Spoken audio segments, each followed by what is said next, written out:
నమస్తే, welcome to NVTV 24/7 news channel. AISF జిల్లా ఉపాధ్యక్షుడు ఎస్ ఈరేష్ డిమాండ్ చేశారు. ఈ సందర్భంగా వారు మాట్లాడుతూ కొసగి మండలం ప్రభుత్వ జూనియర్ కళాశాలలో గెస్ట్ ఫ్యాకల్టీ మ్యాథ్స్ లెక్చరర్గా పనిచేస్తున్న రంగమ్మ విద్యార్థులను వేధిస్తుందన్నారు. కళాశాలకు సమయానికి రాలేదని విద్యార్థులను బయటకి నిలబెట్టి గుంజీలు తీస్తూ తీవ్రంగా ఇబ్బందులు గురిచేస్తున్నారు. ప్రిన్సిపాల్ పట్టించుకోవడం లేదన్నారు. అలాగే లెక్చరర్ ఆమె మాట వినకుంటే ఆ విద్యార్థులను గుర్తుపెట్టుకుని క్లాసు లోపలికి రానివ్వకుండా క్లాసు వినకుండా విద్యార్థులను క్లాసు గేటు ముందటనే నిలబెడుతూ ఇబ్బందులకు గురిచేస్తూ పైశాచికంగా ఆనందం పొందుతున్నారు. ఇంత సంఘటన జరుగుతున్న ప్రిన్సిపాల్ విద్యార్థులు పడుతున్న ఇబ్బందులు సమస్యలు పట్టించుకోకుండా లెక్చరర్ పై చర్యలు తీసుకోకుండా లెక్చరర్ కు వత్తాసు పలుకుతూ కళాశాలను భ్రష్టు పట్టిస్తుందన్నారు. సాయంత్రం స్టడీ అవర్స్ పేరుతో కొసగి మండలం వివిధ గ్రామాల విద్యార్థులు ఇంటికి పంపించకుండా ఉండటం వల్ల సమయానికి బస్సులు దొరకక విద్యార్థులు అర్ధరాత్రి ఇంటికి వెళ్లాల్సి వస్తుందన్నారు.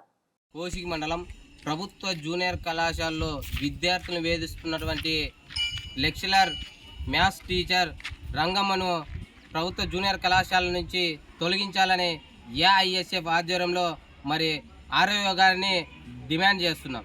ఎందుకంటే విద్యార్థులు అనేక ఇబ్బందులకు గురి చేస్తూ గుంజీలు తీస్తూ క్లాస్లో లోపలికి రాకుండా క్లాస్ బయట నిల్చోబెట్టడం ఇది చాలా విడ్డూరం.